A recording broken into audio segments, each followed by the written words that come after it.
Hi everybody, so in this video I'm going to be looking at the Hyrox event again, but this time from a personal perspective, not from the sort of overview of the event itself, but actually what my performance was like there, whether the training I did was sufficient and what I would do to improve.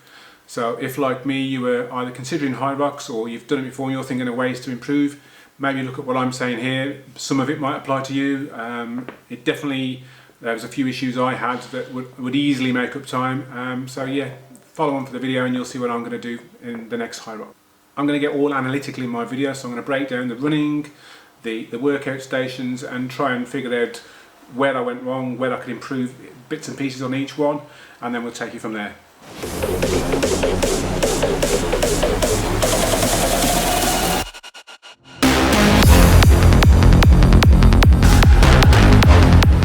Well, firstly, from the start, Hyrox is excellent, but it's very tough. It's a 1.5 hour workout in my instance, and this time is obviously made up of lots of running, lots of exercise, and the general build-up of the fatigue is the thing that gets me more than anything, I think. So let's go through each workout in turn. Okay, the running itself, I'm actually starting to slowly like running. You see behind me, I've actually bought a treadmill, so that I can start getting more miles under my belt, so to speak. The event itself, the compromised running part of the workout and the general fatigue from running after doing sled pulls and sled push and things like that, I think that was the thing that built up on me. My splits weren't actually that bad. For me, my pace isn't that good as it is, and I was sort of trying to stick between sort of 5 minute and 5.5 minute, and generally that was what I was doing. My last run, for some reason, went way over 7 minutes. I think I was just a bit furious with myself for something I'm going to mention later on about just the general order of how you do things. My strong point obviously wasn't counting 1 to 8, you'll see. So my run splits for each lap are as follows, and I'm going to be reading this because I can't remember these off the top of my head. So the first lap I did a 5:07. I was aiming for about a 5 minute kilometre because that's about my sort of pace normally, so I was almost on there. The second one was 5 minute 15, the third one was 5:36, fourth 5:35, fifth one was 5:51, sixth 5:47, seventh 5:42, and my last one was 7 minutes and 2 seconds, which is the long one. I'm not sure why that one was so slow. I didn't feel much more tired in that lap than in the other ones.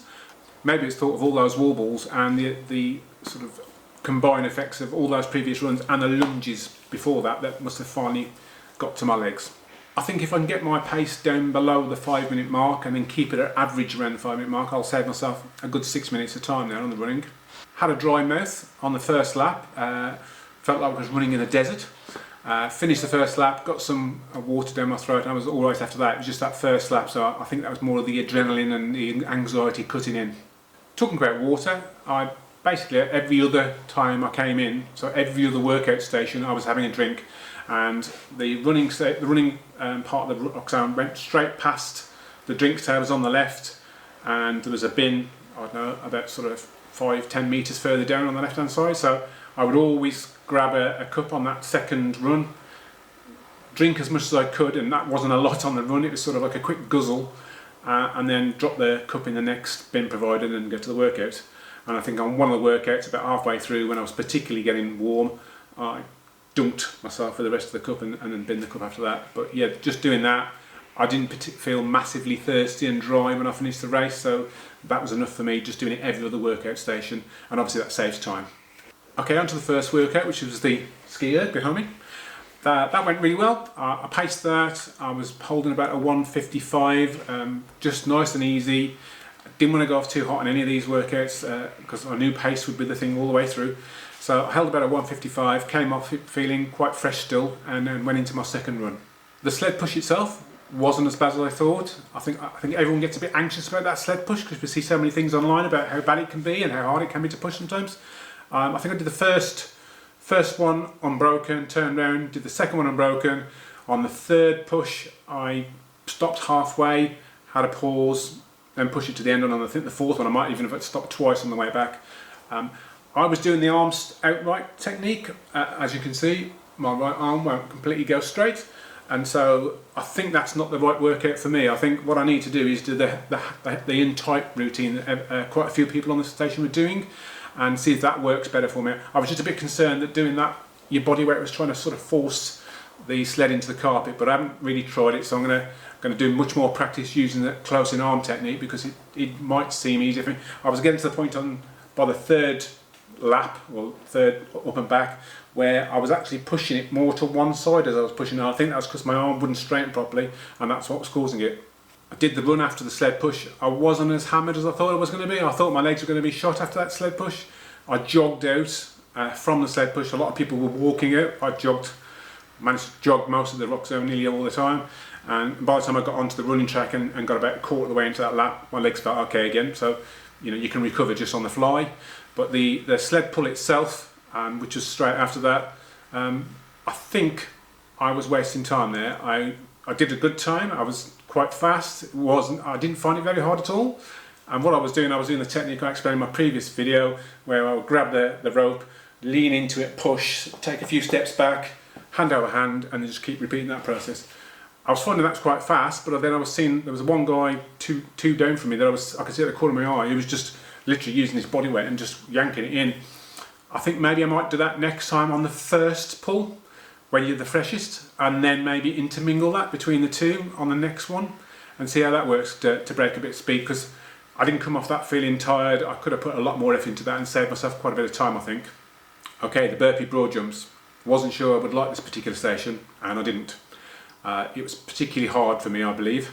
I started the event, and the problem I have, I think, is my mobility is quite poor to get when I do jump up or step up, when I step up, my feet are sort of like miles away from my hands.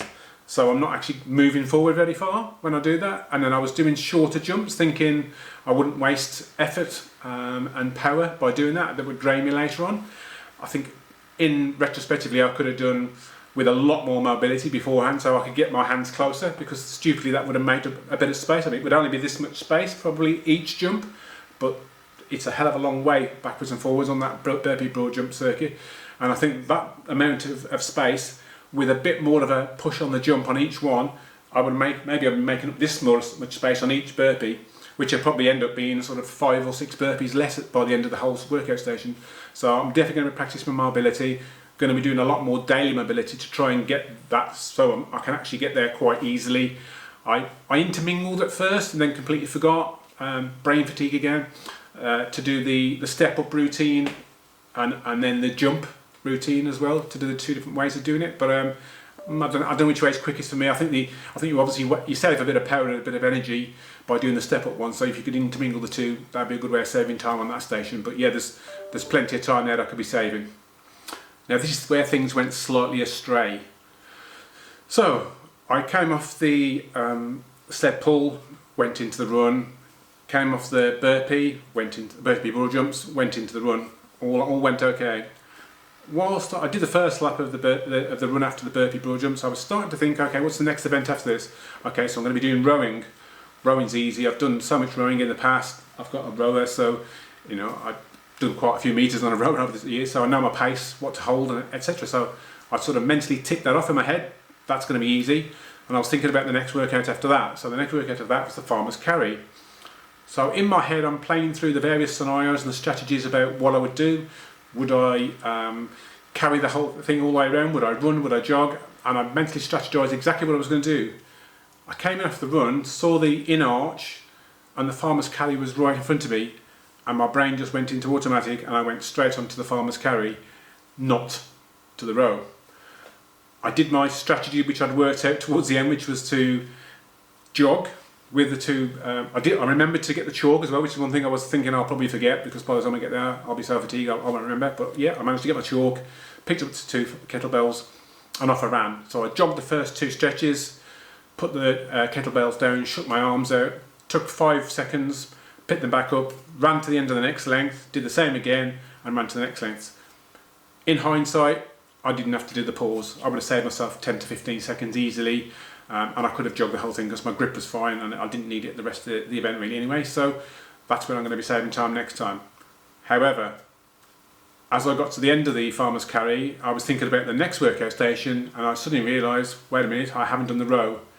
So then mentally kicking myself for the good 4 or 5 minutes, whatever it takes to do my running lap, I was thinking, what do we do now? I must have to go to the row. So I called into the row, there was no judges nearby, so I jumped onto my rower straight away and started pulling away.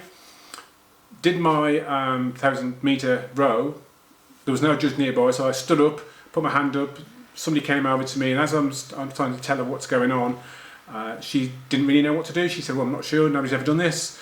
Yeah, I'm unique. So we had to go and then find another judge, found another judge, and eventually after about a minute of chatting backwards and forwards, they took my athlete number, which was written on my arm, reported that to whoever's in the timing booth, and then decided they were going to give me a 3-minute time penalty and said to carry on the event as if I'd just finished the farmer's carry, except I'd done it the wrong way round. So I then went on to my run for the next part of the event. It tarnished the whole event for me. I was stupid. I was kicking myself for the whole next lap. It didn't really affect my timing for the rest of the event. It just really annoyed me that I could make such a stupid mistake. But at least I know going forward to the next event, there's a 3-minute time penalty that I shouldn't get next time, and there's about a minute and a half maybe of time messing around, chatting to judges to try and figure out what I should be doing next. And if I was going to get disqualified, because that mentally was what I thought was going to happen. I thought, oh no, I didn't know what the rules were for if you did the workouts in the wrong good, and I thought I was going to get disqualified, but luckily I wasn't. It's just a 3-minute time penalty. But there's a good 4.5 to 5 minutes of lost time there, which was what was really annoying me. The rowing itself, the workout station, was fine. Mentally annoyed with myself, trying not to pull too hard because I was annoyed. I think I was keeping about a 150 pace on there. Finished that, got up, felt fine, and then just went on to my runs for that. The sandbag lunges workout was okay for me. Again, I could have improved here. I was intending, before I even got there, at the beginning of the workout, before I'd even started Hyrox, was to just do continuous steps. As soon as I got there, my legs felt tired, and I was straight into the sort of half step, and not stepping right the way forward. And then about halfway down, I think the very first lap part of the portion of the workout station, I was stuck behind. There was one person who was sort of walking at my pace to the right, and the person in front of me was wobbling all over the place and was having a few leg issues. I think they were having major problems trying to stand up straight and were wobbling and trying to hold the sandbag. So I got sort of stuck behind that for about a quarter of the thing, until eventually the guy who was on the right managed to get a little bit faster and I could cut across and back and over and round this guy. But yeah, there's a bit of time to be saved there. If I can get my legs to the point where the running's easier and I've got fresher legs when I get to the sandbag lunges, then I could do the full steps instead of the half steps, or intermingle the two at least, and mentally keep an eye out when I get onto the station to try and find the portion of the. They could have a fast and a slow lane there maybe, so that you'd be able to not be stuck behind somebody. The wall balls, the final station. The only time I ever walked in the rock zone was the lead up to the wall balls. I jogged in, grabbed a quick drink, put the drink down, and thought, okay, wall balls next, and then started mentally preparing myself for the last workout. Slowed down to a walk until I got to the entrance to the station, then jogged in and went to my stand. I was fatigued by the time I got there. That 4 kilogram ball felt like the 9 kilogram ball I normally have to have as a CrossFit male. Felt very heavy. My legs were aching. My glutes were firing. Everything was in a bit of pain. So I started off with a 20, I think. Dropped the ball, counted to 3, picked the ball back up again. Luckily, one thing in me that's fairly okay, my range of motion for my age is I can squat to depth okay, so I wasn't getting picked up by the judges. I think I only got 1 rep where she said it was marginal, and that wasn't for range of motion going down, it was where I threw it and it sort of hit between the two targets instead of hitting exactly on the top target. But other than that, I wasn't picked up at all, so I didn't lose any reps like that. Just general fatigue. I think I did a 20, dropped it, counted to 3, picked the ball back up again, then did a 15, dropped it, and then I did some 10s, and then 8s and 7s, and I think I finished on maybe a 9 and an 11 or something like that. I finished off on a slightly bigger one, because obviously there was nothing left to do after that. And then straight off there, round the corner, and onto the finishers platform. The rock zone itself, I spent an eventual 6 minutes 40 seconds in there. I could shave some time off that, definitely. Maybe not a great deal. I'll probably get down to about 5.5 to 5:45 maybe. Just some of the stations where I was jogging very slowly through the rock zone, but I could have been jogging faster. But I didn't really walk at all except for that very last wall ball bit, so I managed to mentally tick that box. I've managed to keep moving all the way through. Okay, the station splits themselves, so on the SkiErg I did a 4:17, the sled push a 4:02, sled pull a 4:17, burpees, hated the burpees, 7:08, rowing 5 minutes and 6, so even though I was pulling about a 1:45, 1:50 maybe on some of that row, that I wasted so much time talking to the judges afterwards that it was added onto there. The farmer's carry was a 5:13 because that incorporates my 3-minute time penalty, so I actually did that in a 2:13, but like I said, I could get that to 2 minutes just by not doing those 2 pauses.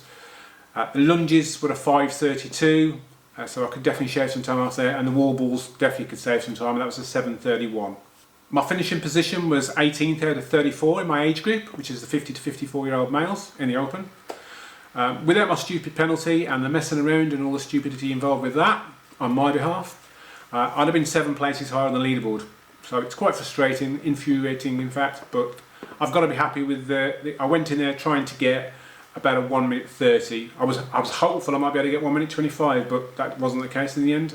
It's a bit harder than I thought it was going to be, but I'd definitely been around the 1.5 hour mark, which is what I was aiming for if I hadn't done this stupid penalty. So there's definitely a lesson to be learned there. Learn to count to 8. By the way, if you're new here, then first thing you need to do is go down below and subscribe to the channel so you'll get notified of any new content we make. If you like this video, go down below and hit the like button, and please leave a comment below of any videos you'd like me to do, or anything you like about Hyrox, or anything you can see I could make up time on. So how can I improve for the next Hyrox? Well, there's quite a few places I can make up time here.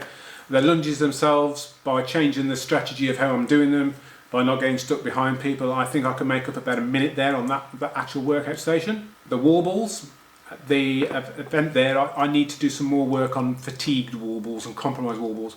So I'm going to start putting those in at the end of a longer workout, a 45-minute workout, an hour workout, to do some wall balls and do a lot of them, not just do sort of a batch of 20 and a batch of 30, try and do like 100 wall balls like I do at Hyrox.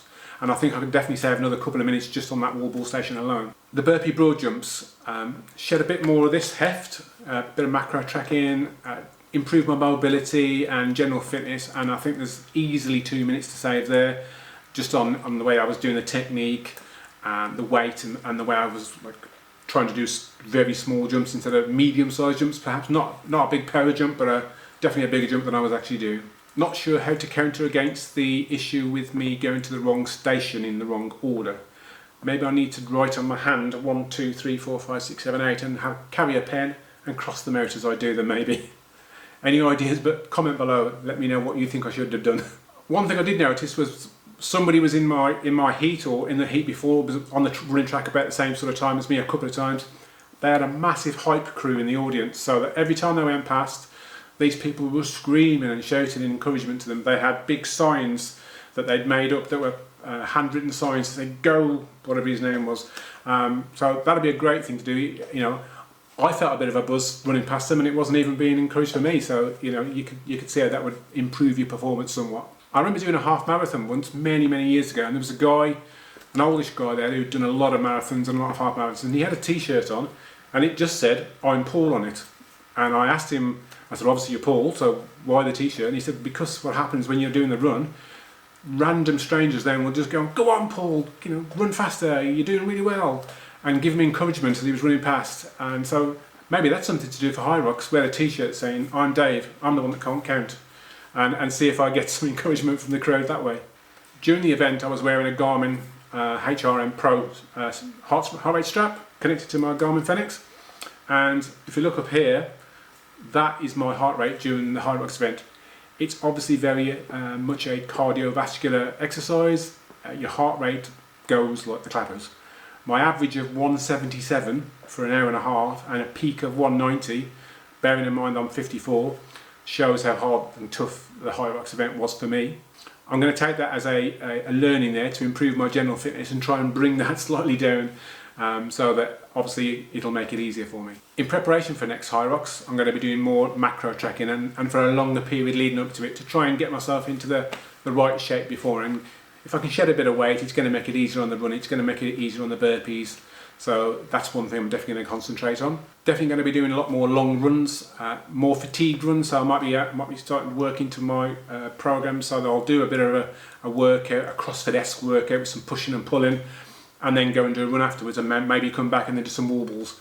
Those sort of things, just to get used to doing those sort of fatigued exercises that, when you're fresh, don't seem too bad at all. By the time you hit them after you've been running and working out for an hour and a half, they feel tough. So where could I come next time? I think with the overall savings, I can, with not talking to the judges because I've made a penalty, not having a time penalty, saving time on the running, if I can get my running speed to be a lot faster, or at least a lot better and more consistent, so it's easier for me, I reckon I could save easily 5 minutes, 6 minutes on the runs overall. Couple of minutes on the burpees, couple of minutes on the wall balls, 20 seconds or so on the farmer's carry, and about a minute on the lunges. I think I'll be able to shave off about 16 minutes off my time. My eventual finish time was 1:35:33, so that would bring me down into the sort of time frame I wanted to do the workout in, which is about 1:20. So yeah, on to London Hyrox in November. My daughter might be doing it as well, so I'll have somebody in the crowd doing it with me, so that'll be quite good as well, and maybe get some more encouragement from other people to come and hype us up as well. So if you're in Hyrox in London, come and say hi. I was quite surprised at Hyrox at London this time round. The channel hasn't been going very long, and I had 3 different people come up to me. One person actually running round and who clapped me on the back as he went past and said, "Love the video." So yeah, it's nice to see people who have actually watched the content, and nice to, you think my hints and tips actually help you. So if you like the video, I'll see you in the next one. Bye for now.